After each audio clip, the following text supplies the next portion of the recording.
Since changing the name of the Eclectic Americana Friday morning drive time radio show on January 20th, 1989 to the Bushwhackers Breakfast Club, the DJs in the collective have strived to entertain and inform our listeners. Airing from 6 to 9 a.m. Pacific at KZSC 88.1 FM in Santa Cruz, California, the Bushwhackers usually have 2 interviews a week, each airing for about half an hour. We're not afraid to ask questions or admit that we don't know something, and we don't mind taking deep dives or following a tangent as we get into how sausage is made in local, county, or state politics, or learning about things going on in our community, or discussions with artists. Our interviews are not scripted and are produced by myself, Dangerous Dan Orange.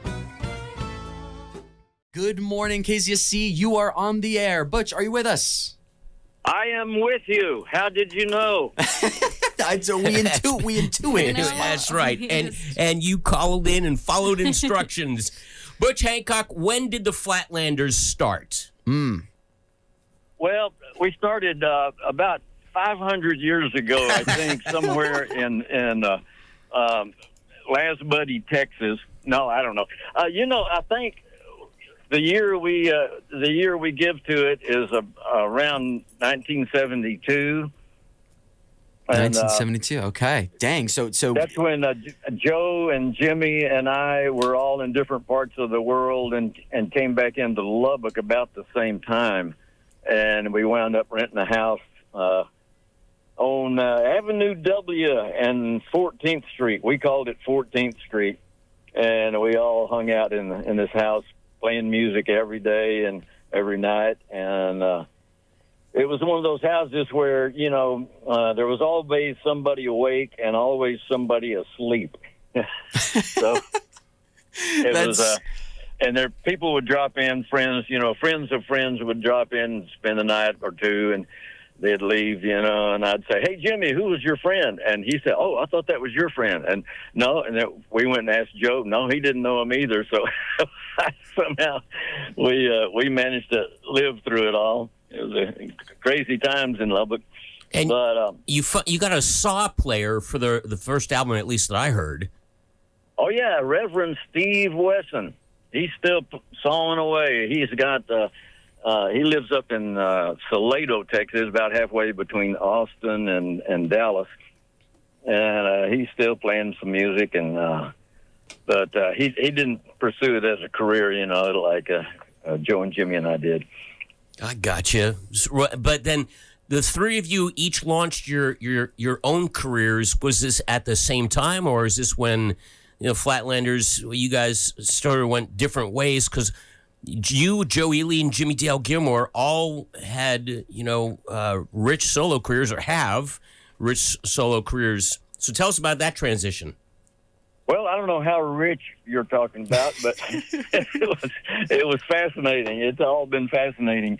I was kind of a solo picker for the longest time, and actually, when I moved down to Austin in about 75, I had a band down there within a few months, and was playing all over around Austin and that area of Texas, central Texas, for a good long while. And Jimmy,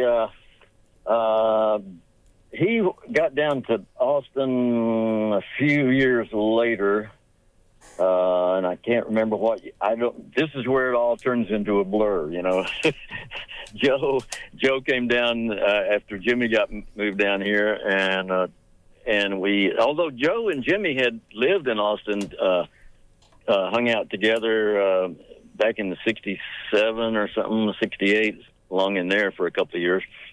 So we've it's always been kind of cut to fit and paint to match for our whole gang. We've all had our separate so-called careers, and we wind up on stage with each other at odd times. I've known Jimmy since the 7th grade. That was 100 years ago, man. And then we met Joe barely in high school, and then in college days we started hanging out more. Yeah. And now you're playing with your son, Rory. This is amazing time. Yeah, he's setting the world on fire down around Terlingua, and has kind of revved up the local music scene a lot. Everybody's he went out and he told me, "Hey, Dad, I want to play music all day, every day, and all night, every night." And so he went out and organized about 4 or 5 bands with kind of a revolving, roster. And then he booked them all, so he could actually have 5 gigs in a row, every week if he wanted it. And he was dragging me into that. He let me come in and be in the band, 2 or 3 of the bands, and play harmonica. I get to play harmonica with both hands at last after all these years. And instead of that neck brace, it looked like I've been in a car wreck, And you guys are playing at the Ugly Mug next Wednesday. Doors open at 6:45. Music starts at 7. SnazzyProductions.com for info. Reservations 408-479-9421. Butch, let's play a tune. Let's play either Moanin' in the Midnight Train or Firewater Seeks Its Own Level. What do you want to start with? Oh, why don't you do Moanin' in the Midnight Train? Rory actually recorded that. I wish I had. I'll send you. He's got a CD of that one song that he recorded. It's an interesting story behind all of that. But he's memorized actually more of my songs than I remember right now.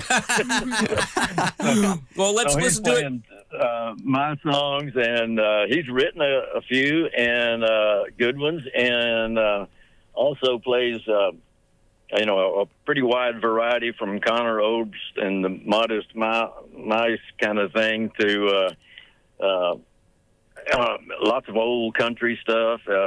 One of the bands he organized is called Roger Moon and the Moonshiners, and they're in Terlingua, and it's this old timey. It's like Bob Wills. It's a country honky tonk dance band is what it is, and Bob Wills and he was a friend of Merle Haggard and Red Volkart. That guitar picker.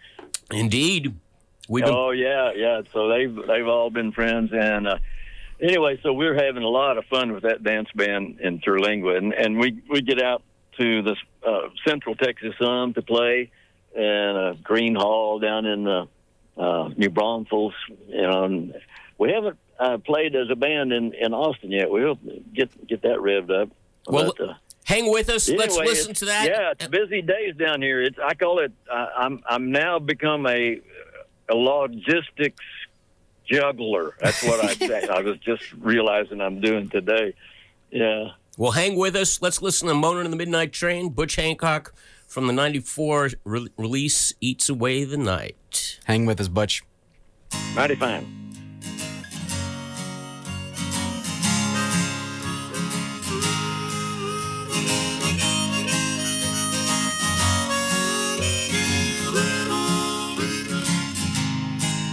Sweetheart, your heart is loaded down with useless burdens and bones. I can tell by the tear stains on the letter you wrote me from the twilight zone. You ask if I miss you, yes, of course I miss you. I miss you every night or two. When I hear the moaning of the midnight train, it reminds me so much of you.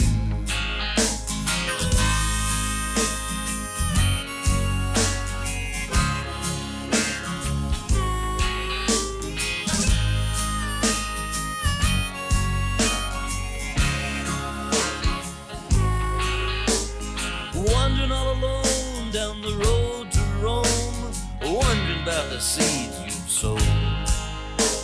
A rock is a rock, a hard place is a hard place, but a road is a road is a road. You trash it out and clean it up and almost get it right at the time you're finished and through. When I hear the moaning of the midnight train, it reminds me so much of you.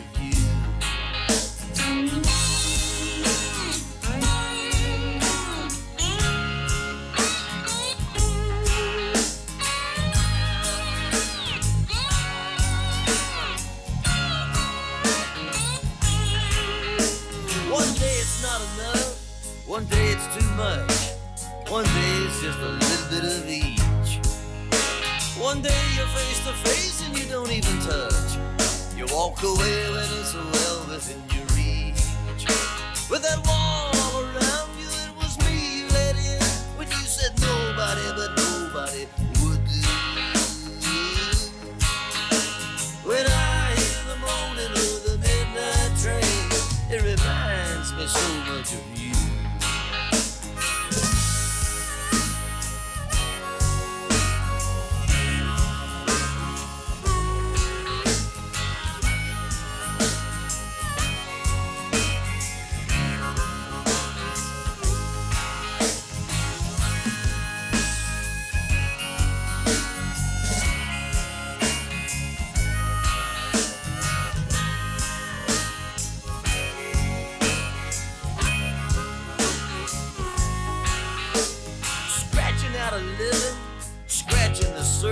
It's just the tip of the iceberg, kid. The last place you look is where you're gonna find it. You don't even know what it is that's ahead. But don't feel so sad, you're not doing so bad. Hey, you got this far without a clue.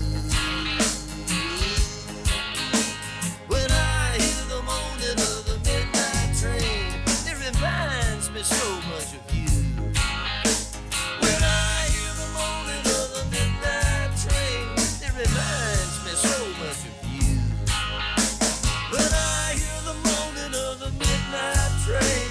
Reminds me so much of you.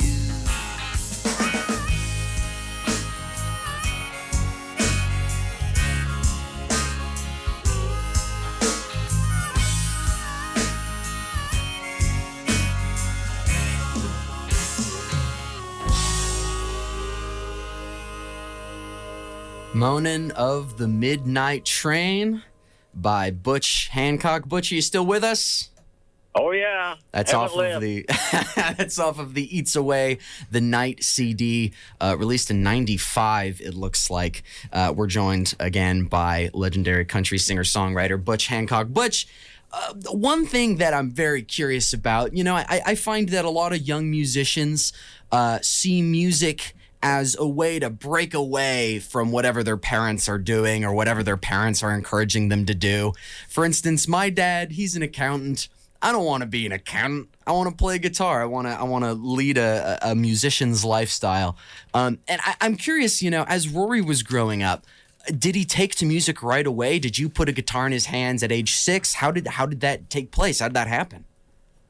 I remember one time I left on a tour and came back, and he had gotten my ukulele down off the shelf somehow, and had worked out a Beatles tune.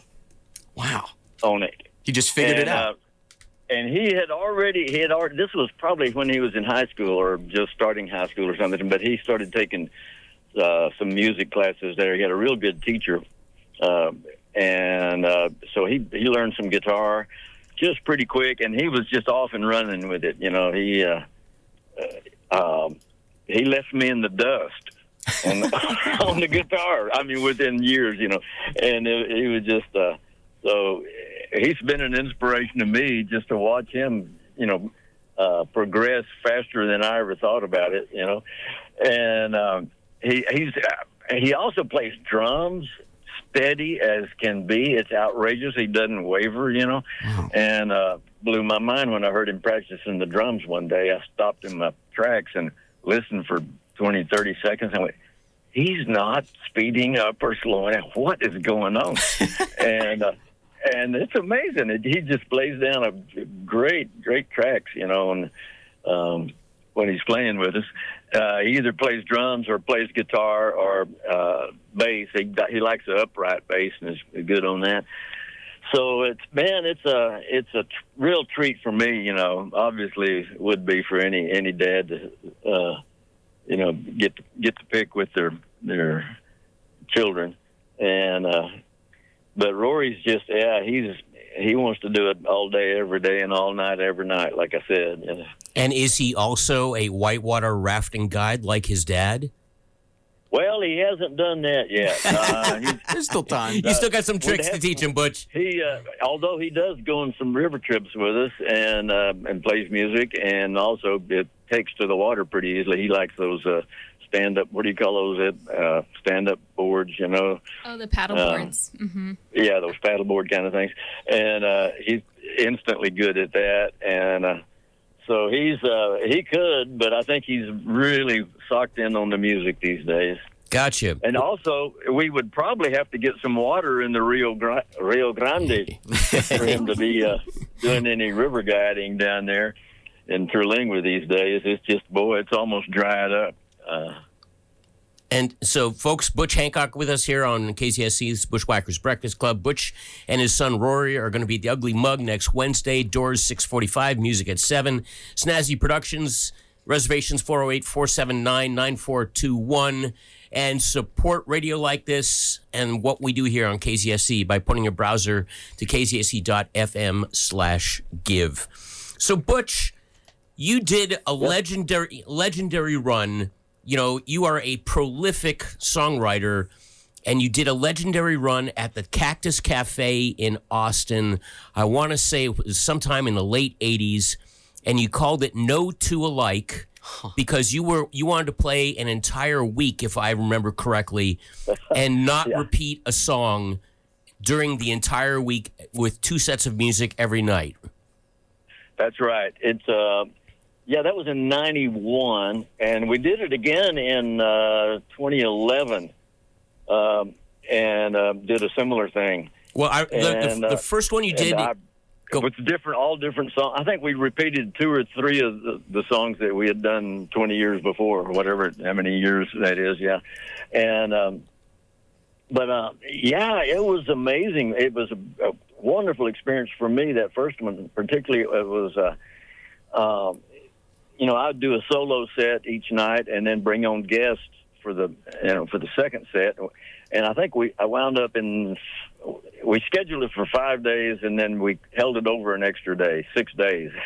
We wound up doing 140 songs, and the big joy I had with it, besides being able to remember all the words, was that I think 27 different musicians came in that week, and so every night was a different configuration, and that was just a joy to be picking with all these different folks, and doing quick rehearsals, and most of them were just pros, so they picked it up instantly. And you released it. You released it as a 12 cassette set. Wow. That my brother bought for me for my birthday.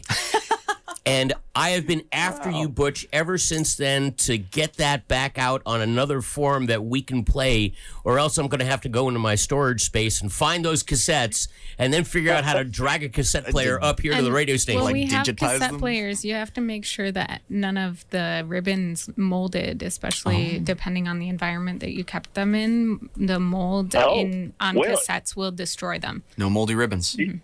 No, I found some of them just lately, and they all play well. They were done on chrome tape, so they were. It's really, really good quality music on there. Well, put them out. The infamous Joe Gracie recorded all those shows.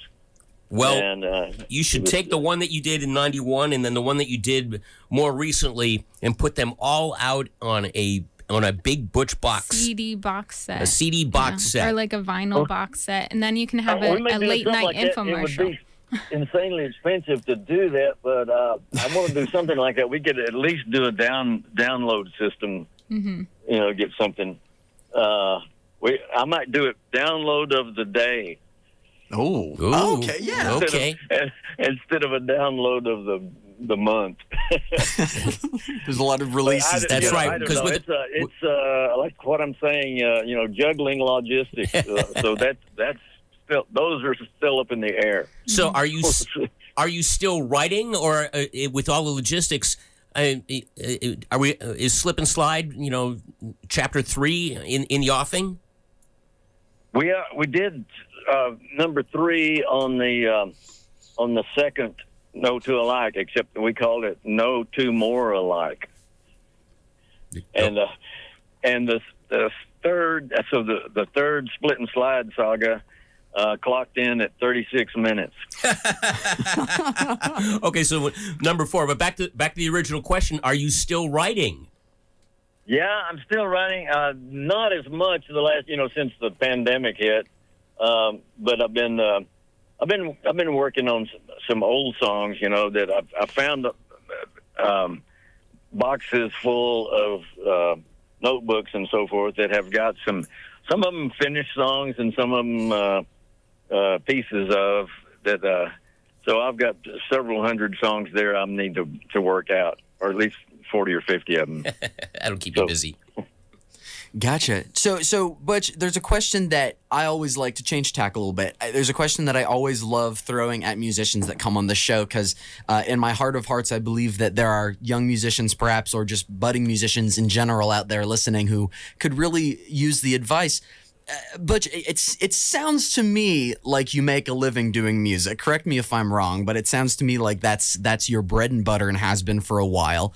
It's something that a lot of people try to make happen, in terms of having a livable wage as a professional musician, and not all of us are able to do it. It's an immensely tricky thing, and it's undoubtedly changed over the years. Could you tell us a little bit about how you first started making like a reasonable income off of music? How'd you make it happen? When did it happen for you? Well, when I moved to Austin, that kind of was a good start for me, because there were plenty of gigs to play, and I'd been playing, just odd gigs around the Texas Panhandle, around Lubbock, Texas, but not steadily, because there just weren't that many places to play, and in Austin it turned out there were more than enough places to play. So that was a big help. And also I had, by the time I moved to Austin, I'd already written a lot of songs, and I was just looking at my book of songs a few weeks back, and I'm always totally embarrassed when I look at the first couple of hundred of them. They're just awful. Most all of them are just terrible. Mm-hmm. At the times, I thought they were wonderful, but I owe a big debt of gratitude to everybody that put up with listening to any of those first 200. There were. It's like you got to make your mistakes. Oh yeah, got to start somewhere. And then somewhere along the line, I just had some dawnings. Like, wow, wait a minute, here it is. Here's how you do lyrics. Mm-hmm. But just keep writing poetry. You write, try to make it all poetic. How long did it take you to write something that you were like, this could be something that somebody out there really wants to listen to? This could be something good. Yeah. Well, out of those first 200, there were 4 or 5, or as many as 8 or 9 that are still singable. That I'd be happy with. And actually, the 5th one, Joe Ely recorded it on "You're Pulling Me Into Another World." That was on one of his first albums. And there's 3 or 4 more that I actually sang 1 or 2 of them a few days ago. So be patient, but keep working hard. And play play music and write music to make yourself happy. If you're just, if you're sad, to make yourself sad or sadder. And then, but the funny thing about writing sad songs is it makes you feel more connected. I don't know if it makes you feel better or worse necessarily. It shouldn't make you feel worse, because what you're writing is to feel deeper. Mm-hmm. And just work at it as something that is something you have to do, not something you just would like to because you might get rich doing it. If you're just joining us, you're here listening to Bushwhacker's Breakfast Club on KZSC Santa Cruz. I'm Kaos. I'm Kalamity Kyle. I'm Dangerous Dan. And we're joined here with Butch Hancock playing at the Ugly Mug next Wednesday. Well, wait a minute. How ugly is that ugly mug? Right? You think I should show up? We've yet to figure that out. I think you'll be pleasantly surprised. It's next Wednesday. Doors open at 6:45. Music at 7. Snazzy Productions. Reservations at 408-479-9421. And if you enjoy listening to our interviews here on Bushwhacker's Breakfast Club, then you can go to kzsc.fm/donate to show your love and donate some money to keep this station alive. Yes, any amount helps, and we appreciate your support. What you're just saying there is like music to my ears, because it's been these stations that play our music, that some of it's very obscure music, and you guys dig down deep to find songs that you like and songs that and writers that are working away at it. And I'm serious, without you guys, where would we be? I'd still be driving a tractor for my dad out in the middle of a field, somewhere in the middle of Texas. Excuse me. No problem. But so thanks to you guys for lots of encouragement. Thank you, Butch. KZSC.fm/give. Tell Rory to bring some of his music to the Ugly Mug. And we will see you and Rory next Wednesday night. Again, 6:45 doors, 7 o'clock show, 408-479-9421. We're looking forward to hearing some of the new songs too, Butch, and maybe Split and Slide Chapter 4 one of these days. You bet. Well, Rory's been recording a lot of these things in Terlingua, and so we'll bring you some recordings of those. Excellent. Yeah, we can burn some CDs with those, and it's some fun music.